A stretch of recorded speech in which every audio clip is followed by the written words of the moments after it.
Italy থেকে বাদশা বলছে আমার এক ভাই 10 বছর রেসিডেন্ট বানাইছে, কিভাবে বানাইছে তার কাছ থেকে শুনি। ভাই বলেন তো আপনি। 10 বছর রেসিডেন্ট করার জন্য আপনাকে প্রথমেই আপনার বাসার কন্ট্যাক্ট লাগবে, মাস্ট কন্ট্যাক্ট লাগবেই। কন্ট্যাক্ট আপনার সুজন্য যেটা আছে হলুদ বা কার্তাদি সুজন্য যেটা আছে ওই হলুদ এক্সেল। সুজন্য, এবং আপনার আগের রেসিডেন্ট লাগবে, আগের পুরান রেসিডেন্ট যেটা আছে এই আপনার কাগজের রেসিডেন্ট। এগুলি নিয়ে আপনাকে বাসার কন্ট্যাক্ট নিয়ে কমনে যেয়ে জমা দিতে হবে। জমা দেওয়ার পরে আপনার 45 দিন 45 দিন পরে আবার যাইতে হবে কমনে। এর এই মধ্যে থানায় আপনার কে আসবে না বাসায় বাসায়? এর মধ্যে আপনার বাসায় পুলিশ হবে, পুলিশ এসে কন্ট্রোল দিবে, কন্ট্রোল দিয়ে সব ঠিকঠাক আছে কিনা জানবে। তারপর আপনি 45 দিন পর যায় আপনি কন্টামেন্ট আনবেন।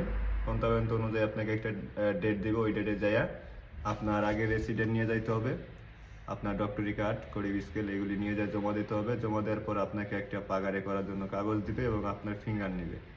ওটা পাগারে করার পরে আপনার করিব স্কেল কার্ড আপনাকে দিয়ে দিবে, কিন্তু রেসিডেন্ট ওরা রেখে দিবে আগেরটা। তার 4 থেকে 5 দিন পরে আপনি 10 বছরের রেসিডেন্ট পেয়ে যাবেন ইলেকট্রিক। এক্সেল। এই এই যে হলো ঠিক ইলেকট্রিক 10 এরকম বছর রেসিডেন্ট এরকম পুরা পেয়ে যাবেন। একদম। আর 10 বছর পরে আর কি লাগে ধন্যবাদ। ভাই বলেন।